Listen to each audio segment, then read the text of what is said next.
ये सुधीर का ट्रांसफॉर्मर है, पावर ट्रांसफॉर्मर 3000 kVA का। इसका प्राइमरी साइड में वोल्टेज आया है 33,000 और सेकेंडरी साइड में है 11,000। तो ये पावर ट्रांसफॉर्मर है, डिस्ट्रीब्यूशन ट्रांसफॉर्मर नहीं है। और इसके मैं आज खाली आपको पार्ट दिखाऊंगा, ठीक है। तो सबसे पहले तो ये एसटी साइड है, इसको एचवी वाइंडिंग बोलते हैं।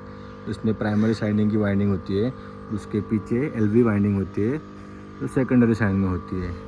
इसके अंदर जो मेन टैंक है, मेन टैंक के अंदर कोर होता है, वाइंडिंग होती है मेन टैंक के अंदर।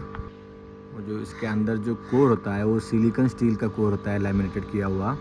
और जो वाइंडिंग है वो कॉपर की वाइंडिंग होती है, ठीक है। और जो ऊपर जो दिख रहा है वो ऊपर जो वो कंजर्वेटर टैंक है, कंजर्वेटर टैंक है जो मेन टैंक के लिए है। और ये जो कंजर्वेटर टैंक है छोटा सा, वो इसके दे दिया है जो आरटीसीसी पैनल होता है ना, ऑन लोड टैप चेंजर के लिए ये छोटा वाला दिया है।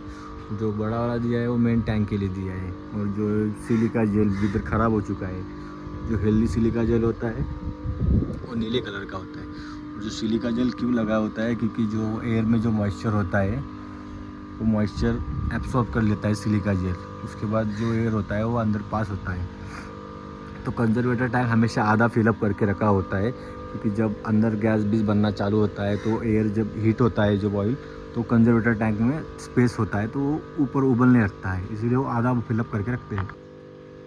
ये और बीच में बकोज रिले भी दिए हुआ है। वो जो दिख रहा है वो बकोज रिले जो है ना, वो है बकोज रिले। बकोज रिले का काम, अगर टैंक के अंदर कुछ भी फॉल्ट होता है, कोर में फॉल्ट, वाइंडिंग में फॉल्ट, तो जो ऑयल है वो ऑयल में गैस बनने लगता है।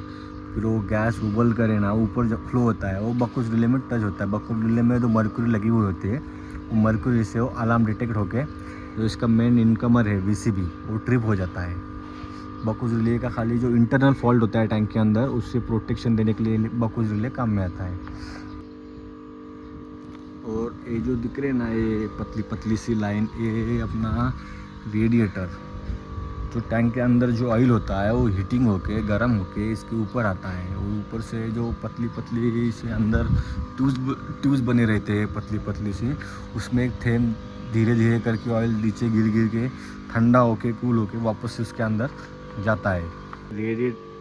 रेडिएटर का मेन काम खाली ऑयल को ठंडा करने के लिए ही होता है। और ये अपना ऑयल टाइप का ट्रांसफॉर्मर है, जो ऑनियन है, oil natural, air natural, naturally air से ऑयल ठंडा होता है। और ये एलवी वाइंडिंग जो सेकेंडरी वाइंडिंग होती है ना, ये पावर ट्रांसफॉर्मर है, इसलिए एलवी साइड में 11,000 वोल्टेज है और एसटी साइड में 33,000 वोल्टेज है। और इसका नेम प्लेट और मास्किंग बॉक्स, इसमें ये OTI मतलब oil temperature indicator, oil temperature दिखाता है। और WTI मतलब वाइंडिंग टेम्परेचर इंडिकेटर, जो वाइंडिंग का टेम्परेचर दिखाता है। और जो लाल जो रेड कलर की स्टिक है ना, वो रेड कलर की स्टिक है वो दिखता है कि डे मैक्सिमम कितना तक गया है। और जो ब्लैक कलर का स्टिक है वो दर्शाता है कि अभी कितना टेम्परेचर है। और रेड कलर का इंडिकेशन मतलब है कि हाँ मैक्सिमम कितना गया है। और इसका नेम प्लेट है, नेम प्लेट भी देख सकते हो आप,